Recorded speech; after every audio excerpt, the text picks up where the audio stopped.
Welcome to Shut the Fuck Up and Listen. Today is going to be a solo episode where we're going to talk about the 4 boy behaviors that are absolutely ruining your marriage. The 4 boy behaviors that are ruining your marriage. So before I jump into those boy behaviors, what the hell is a boy behavior versus a man behavior? Why the fuck does that even matter? I want to answer that first. But first I want to get to a little bit of a story. So if you followed me for a little bit of a while, or you followed me at all, you'll know that essentially my main story is that a few years ago, my wife said to me, I need you to be more of a man or I'm leaving.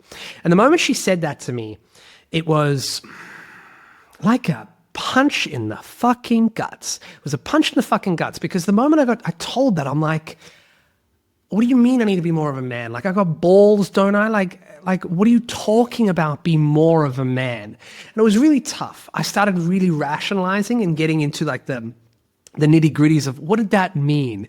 Okay, you need security, you need safety. Like, what does that mean? You know, what is the number? What does that look like? All of this. And she wasn't going to give it to me. And actually, you know, looking back at it now, that was never her job to give that to me. And so what I then had to do was I had to go and find out what a man actually was.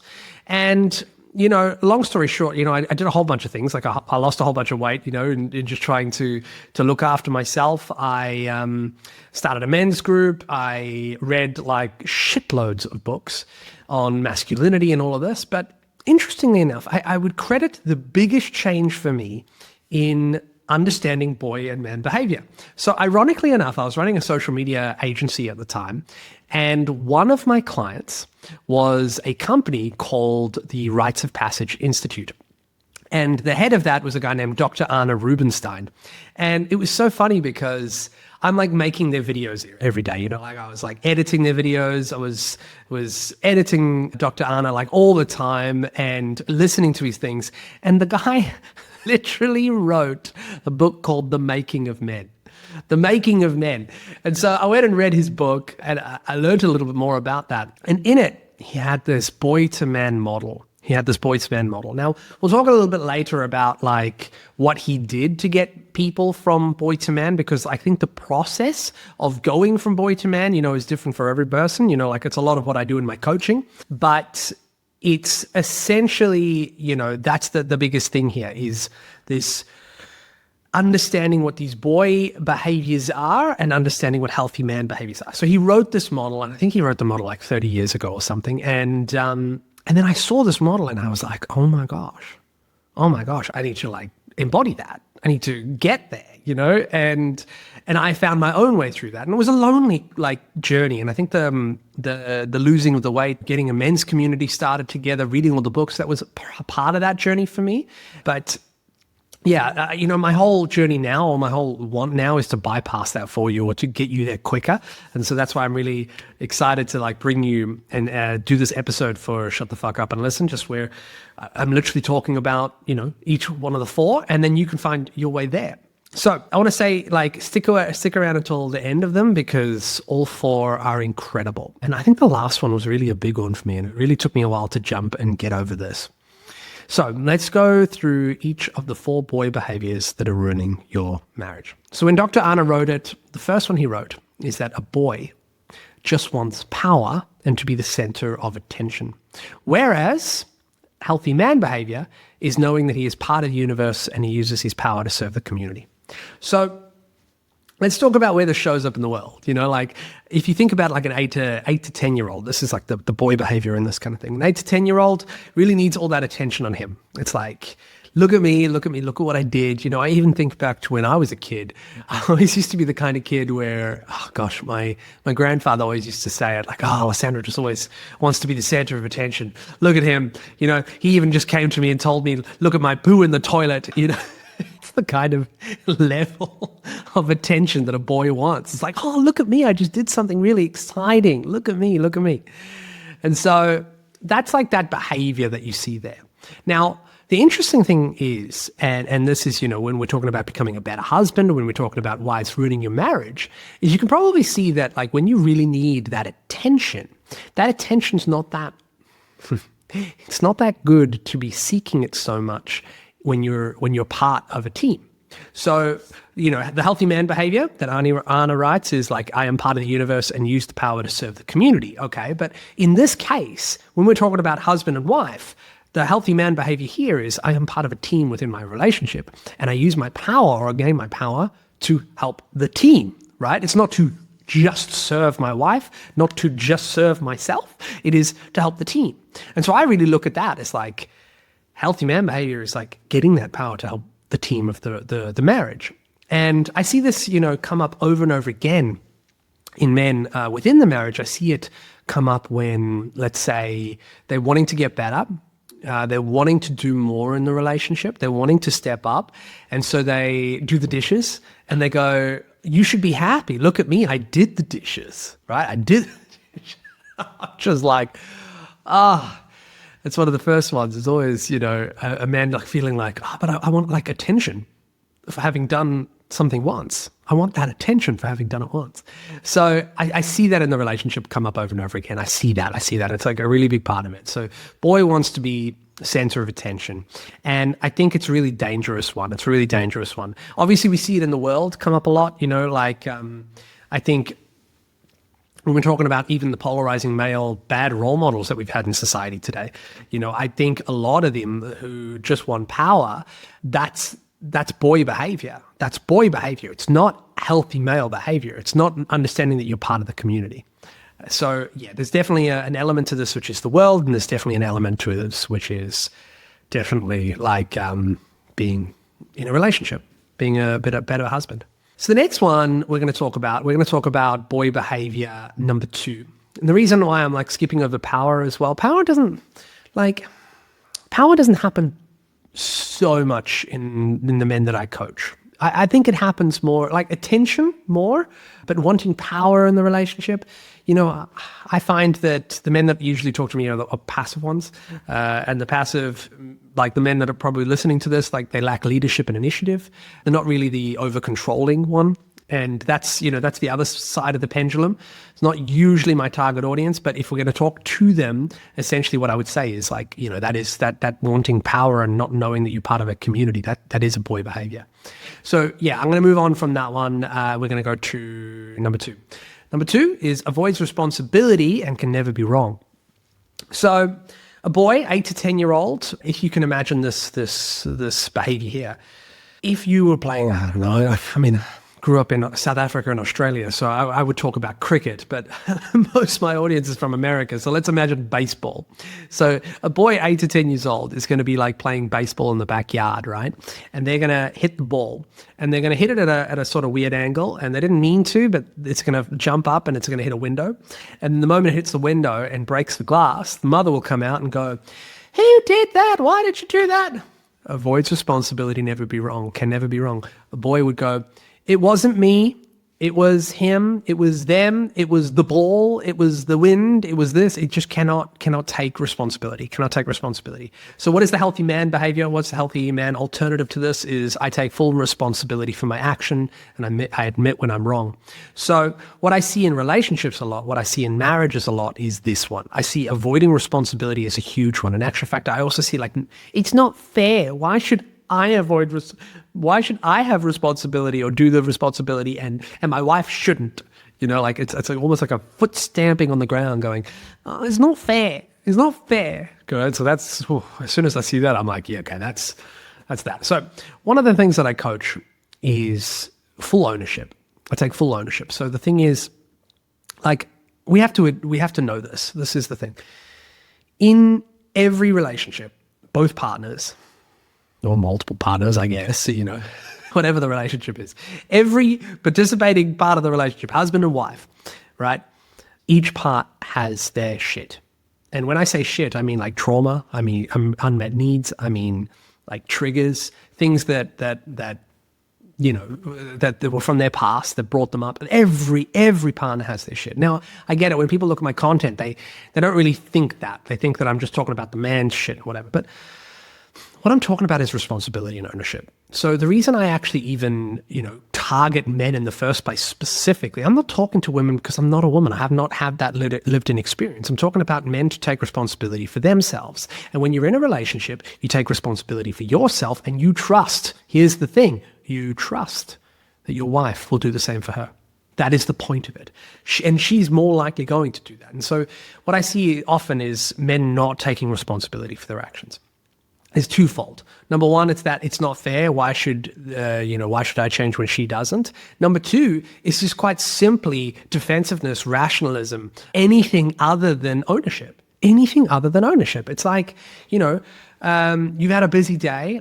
I mean, I always talk about the situation with me and my wife. I talk about, like, there was a moment where the other day, gosh, it's a little longer now than the other day, maybe it's a couple of months ago, but she said to me, I'm going to go away for like hours. I need you to take the bins out. They're getting stinky. And I was like, yeah, sure. Of course I can.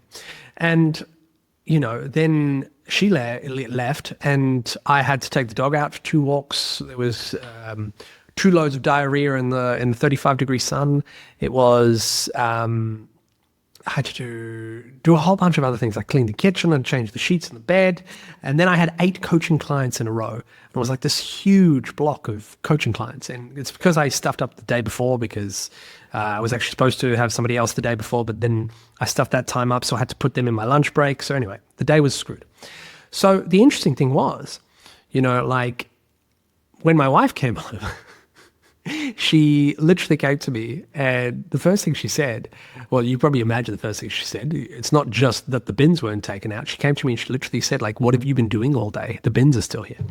And, that, I think men completely get stuck in the tone of that. They could completely get stuck in the tone of that. So she's pissed off for whatever reasons that she's pissed off at. Like, that's okay. We all get pissed off with life. Life comes at us in loads of different directions, and life has a way of just making us sometimes say things in a bad way. Plus, also, she's seen habits within me to not take the freaking bins out or not do what she's asked for many, many, many, many times. And so a lot of that, there's been years of that behavior. And so often that's where the tone comes from our wives. So men get so hyperfixated on that they don't take responsibility for themselves. They don't take responsibility for their own actions. Because did I or did I not say in the morning, yes, I will take the bins out? Like, if you say this, if you say these things, it's responsibility, it's integrity. Like, that's healthy man behaviors, to literally, I take full responsibility for my actions. If you're listening to this show, you're already asking the right question. How do I show up better? Maybe things feel harder than they should at home. Maybe something needs to shift, but you're just not sure where to start. Here's what I know. You're not lazy, you're not broken, you just never got the manual. Nobody teaches men how to be husbands. Nobody shows you how to navigate the hard conversations, regulate your emotions, or turn your marriage into an actual team. That's why I created Better Husband in 2-Minute Emails. It's 1 email every Saturday morning with 1 tool you can use that week. There's no therapy speak, no blame, just the skills that actually move the needle. 2 minutes, 1 Saturday morning, that's your entry point. Because 3 months of focused work beats 20 years repeating the same damn pattern. Links in the show notes. First email lands this Saturday. Now, and this is one of the things that I coach. It's not about getting on your hands and knees and groveling and saying, I'm so sorry, and losing your power over this and taking it so seriously. It's not about that either. It's this real interesting line where you literally just look and you go, you're right. I didn't take the bins out. Because here's the thing. Any response that I had said, like, other than, yeah, you're right, I didn't do it, I'll do it now. Any response other than that is avoiding responsibility. Any other response. So let's go through them. Like, all of these came up into my head, and I'm not a fucking robot here. Like, this is a moment that actually triggered me, I felt it in my chest, and we're going to talk about this in the next boy behavior, by the way. We're going to talk about emotions. But, spoiler alert, I felt it come up. It like rose up in my throat, and I wanted to say, but I was busy all day, but I had to clean the kitchen, but the dog had diarrhea, but I had 8 coaching clients in a row. Like, I wanted to say every one of those. And, I also wanted to say the dark shit too. I wanted to say, but you weren't here all day, but you did nothing. But every one of those is boy behavior, is not taking responsibility. And I'm not saying it's fucking easy, but I'm saying, like, that's what makes it, like, in the healthy man behavior, right? That's what makes it there. And it doesn't have to be heavy. Like, it really doesn't have to be heavy. Owning your shit doesn't have to be heavy. It can be met with lightness. It can be met with love. It can be met with laughter. It can be met with, oh my gosh, a day like that, I didn't do the freaking bins. I'm such an idiot sometimes. I'm going to do it now. Like, it doesn't need to be this is like, doesn't need to be this big thing. It really doesn't need to be this big thing. So own your shit, your side of it, and own it in a way where you're not getting like defensive about it. Own it in a way that you're like, I can just own it. Just own this. Just own it. And don't get on your hands and knees and grovel, all right? That's like, that goes into nice guy behavior and like this people pleasing shit. And you it's not about you just being scared of her emotions, so you want her to shut up, so you'll just say sorry and get on your hands and knees. But if you say you're going to do something and you didn't do it, just own it. Just own it. So that's boy behavior number 2, avoiding responsibility and can never be wrong. So healthy man behavior is admitting when you're wrong and taking full responsibility for your actions, not for their actions, for your actions. And that's the only thing you can do in moving towards this, all right? It's the only thing you can do. Let's go to boy behavior number 3. Boy behavior number 3 is ruled by emotions, and the healthy man behavior alternative is I can stand with my emotions. So a boy throws tantrums. Slams his foot on the floor. You know, like I remember my wife saying to me that she saw a man and his wife like in, where was it? In Valdemossa, in the car park, and there was apparently like a couple where the man was just stomping his foot and saying, "You always do this to me. Why are you doing this to me?" And he was just like throwing a tantrum in the middle of the street. And this is the thing. I think a lot of people, when I talk about this point, they think, oh, what are you trying to say? You're saying that I need to be like stoic and dissociate from my emotions. Is a man like not able to cry? Of course, you're able to feel your emotions, but here's a big but. Like, you don't want to be led by them, right? So there's 2 different parts of our brain. We have like literally the rational side and we have an emotional side. And again, it's not dissociation. It's actually mastering your nervous system, mastering your shit, mastering the things that triggered you in the past. Like, and this takes self-reflection. This takes care for yourself. This takes like going back and actually being vulnerable and facing the shit. And sometimes you might be like, oh, I don't know what you're talking about. I don't have emotions like that. Well, that's often shut down because you don't even want to face this shit. It's hard to face your emotions, but it makes you into a man when you do, when you face it, when you go, holy crap, I'm like that because of this. And I think that this comes from this, ownership from the previous boy behavior. When you take full responsibility for your actions, you also take full responsibility for your story. And your story is like where you came from. And understanding why you are the way you are. And understanding that why you are the way you are, it also affects everybody in your life. It's going to affect your wife. It's going to affect your kids. And it's really good to like understand yourself. And so it's really also good to be vulnerable and to find places where you can be vulnerable. And if you can't do that with your wife at first, then there are places like men's groups and things like that. It's literally why I run a fucking men's circle every day, every week, or every 2 weeks, or whatever. I can't say it's every 2 weeks. It's because we need safe spaces for men to speak. And we need that vulnerability. We need to be able to understand that. And it goes further, like it's not just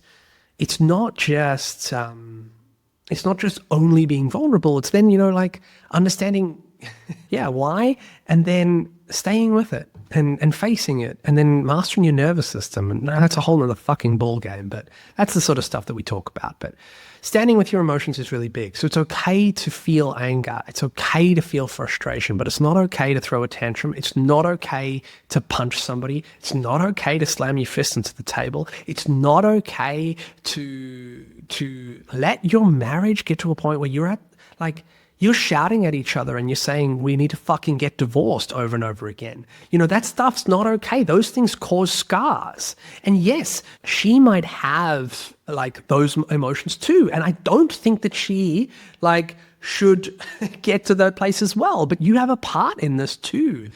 Husbands have a part in this. And the thing is, when you aren't ruled by your emotions, when you actually are able to see them and and then feel them, you can start putting boundaries down. This was a beautiful one where my wife and I had the other day. Not the other day, this is fucking a while ago, okay? So there was a moment where like I started taking ownership and started looking at my emotions and not like getting like thrown into them. And so this, man, I want you to know that like when you go on this journey to become a better man, become a better husband, whatever this is, you're going to be faced with these moments where, you know, she's going to test you and life's going to test you. And that's just what life is. But essentially, I remember there was a moment where, you know, I'd been working on myself a little bit, and then my wife and I started having this big fight. And I could see that I triggered something in her.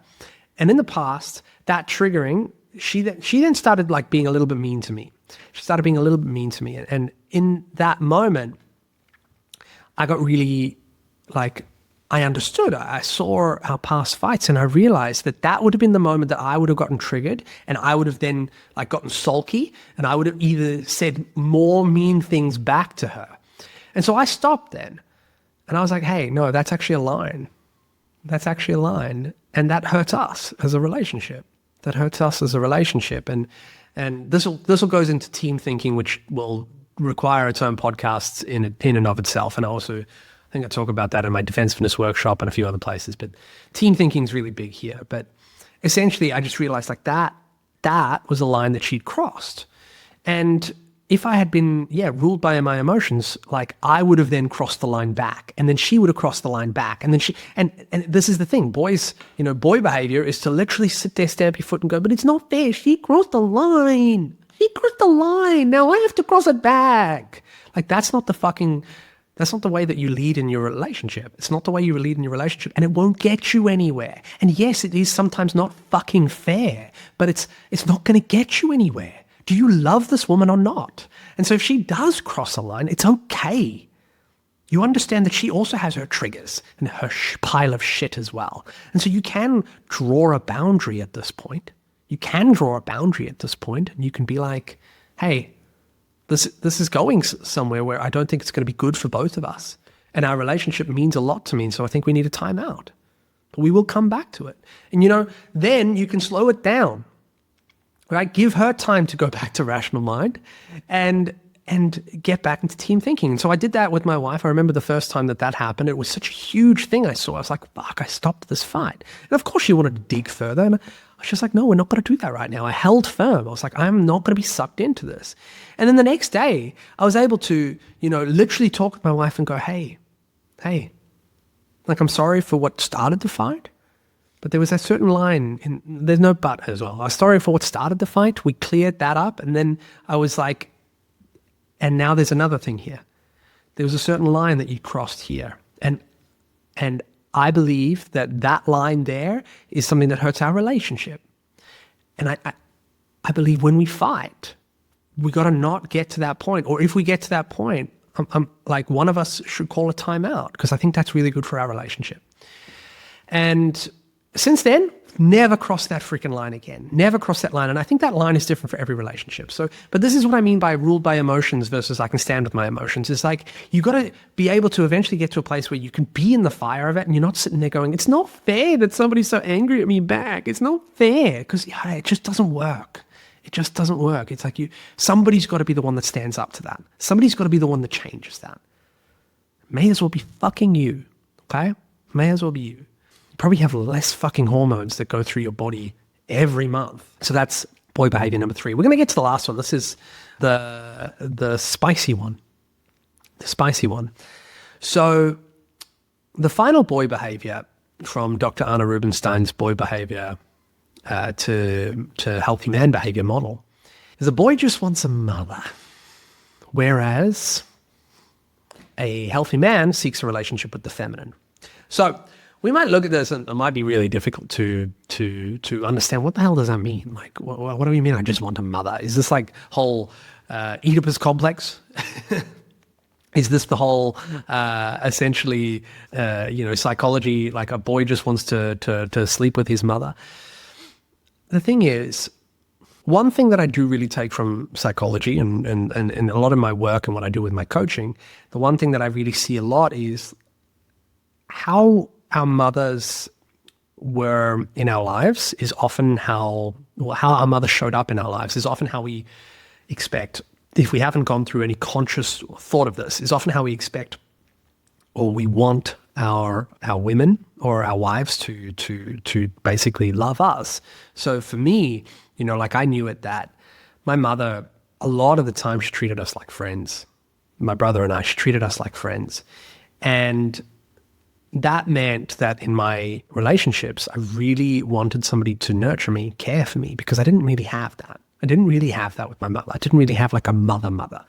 And so that showed up in then me wanting my wife to be like, wanting my wife to be the one to nurture me, to support me, to like treat me like a child, essentially, And that's something that I don't think men want to face. We don't want to fucking face that's often what we want. We don't really want a relationship with the feminine, because what the fuck is the feminine? The feminine is chaos. The feminine is just this fire that calls you forward, this mirror to your shit, this woman who's got emotions that you're like, how the fuck am I going to handle you? At no point did anyone teach us this.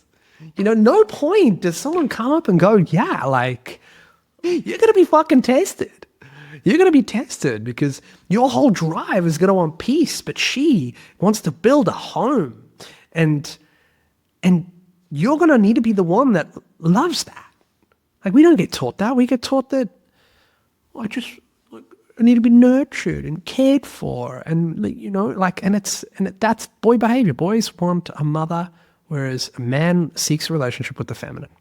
Boy wants a mother. Man seeks a relationship with the feminine. The man understands that, this is the thing. Like, I've heard stories from women that, men are still grossed out about their periods, right? That's fucking natural. It's fucking natural, right? Men still don't really want to know anything about a woman's cycle. Again, it's fucking natural, all right? It's like who she is.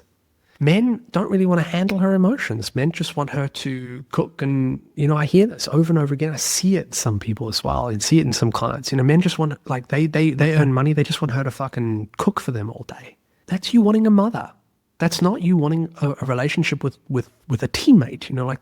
That's not you having a teammate. That's not you co-creating a life with somebody. That's you wanting somebody to look after you because you didn't have that from your mother. Or you only fucking had that from your mother, and that's what you expect.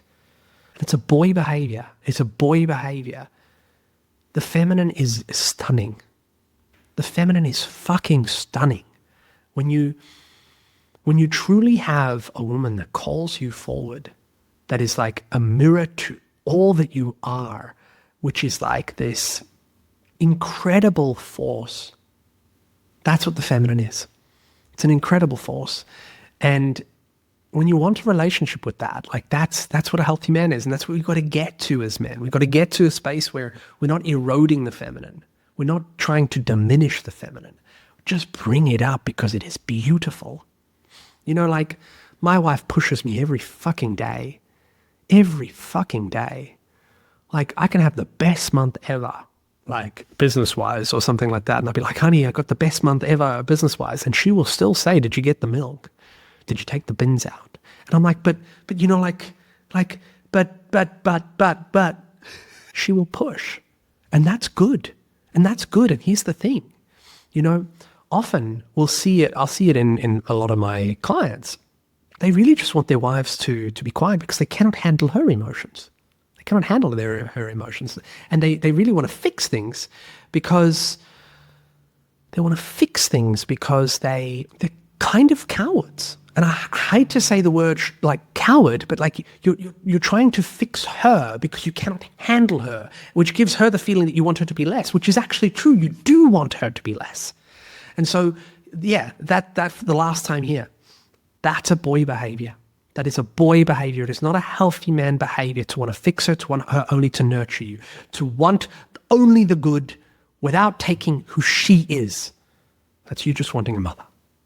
So those are the 4 boy behaviors. Now, how the hell can we get past them? I want to tell you a little bit of story about like Dr. Arne Rubenstein and essentially.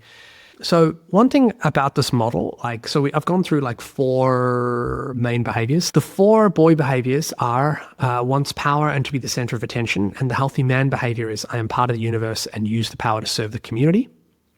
The second boy behavior is avoids responsibility and is ruled by, it can never be wrong. And then the counterpart to that is I take full responsibility for my actions and I admit when I'm wrong. The third boy behavior is ruled by emotions versus I can stand with my emotions. And then the final one is just wants a mother rather than seeks a relationship with the feminine. Okay, so those are the 4 main boy behaviors. And is there a moment where you just become a healthy man? No, that's not the point. That's not the point. So essentially, like, the way that we use this model is we're always walking toward it. Essentially, that's what consciousness is. That's what to be a conscious man, or when we talk about being an integrated man, or all these fucking words. You know, we have so many words in our society about like all these labels on this, but essentially that's just because we have language, and language is what we use to try and communicate these topics. And anyway, I go down rabbit holes like that. So essentially here, all we need to do is walk towards us. We need to walk towards this healthy man behavior. That's all we need to do. That's all we need to do. It's not about like needing to be fucking perfect. I sometimes still don't take full responsibility for my actions, and then I stop and I go, what's up, boy behavior? I go back and then I take responsibility for it when I notice it, right? It's the same time as when you're trying to fucking be fitter in life. You know, you don't eat one burger at McDonald's and suddenly you're fat. You do it because you're going in the wrong direction with something. And if you do one thing wrong, you got to reverse it, or not reverse, but you got to do more good than bad. Okay, I think you know exactly what I'm talking about here. So essentially, that's the thing. To get towards this healthy man behavior, it's not like this split moment. However, the decision to make that move forward, that is a split decision. That is a split decision. And often that needs to be felt, not heard.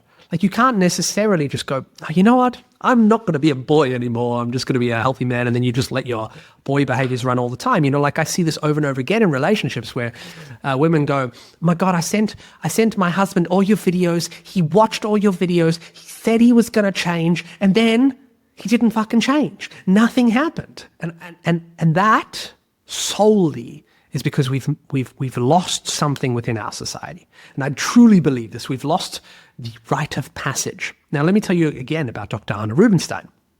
So I had a chat with him about this. Like, I was talking to him about like how he made this model and why he made this model. And I told you he runs the Rites of Passage Institute. So he has this belief that essentially, if we think back to like tribal times, right? Always around that like 17 to 18 period. When there's a young boy, also for women it's slightly early. It's around when a woman gets her period, right? That's their rite of passage, because a woman's rite of passage is a lot more to do with the body and integrating within the body. And for a man, it's a lot more on the outside, right? It's a lot more this outward trajectory of who we are, like, and so it's about you know, making things, challenges and things like this. So if you think tribal times, what is a rite of passage? All of us kind of know the times where, we don't know the times, but we've been sort of told about the times where, you know, some kind of tribe makes some kind of challenge for a bunch of boys with the elder men, and then they go in that, they do it for like 5 days, they come back, some might die, maybe it's to go kill a lion or something, and then they come back and all of a sudden they're like, come back to the man as a man. Now what's happening as that rite of passage journey is a man truly makes a decision to walk forward and follow this healthy man behavior. Now, how does he do that? So Dr. Arne Rubenstein went and studied like all these rites of passages and found that there were 4 key things that happen in a rite of passage. It's like storytelling. So elder men told stories to younger men, right? Just told the stories to each other, right? Then there was a challenge. Okay, we all know that bit. And what does a challenge do? A challenge makes us actually strive forward, like it pushes us to an edge, makes us move forward in life, right? Then there was an honoring, because every single one of us has unique gifts and talents in this world. Every single one of us has got a way that we can help the community, and the community can help us if we just share our fucking purposes, right? And so honoring somebody for who they are, and then finally making a vision for the future. making a vision for the future. Who do you want to be? How do you get there, right? So that was what a rite of passage was. And so what Dr. Arne Rubenstein did was collated all that knowledge, and he then started running rites of passage retreats for boys and their fathers in Australia, in like the Australian like bush around his property. He's taken something like 200,000 young boys and their fathers into the bush to do these rites of passage.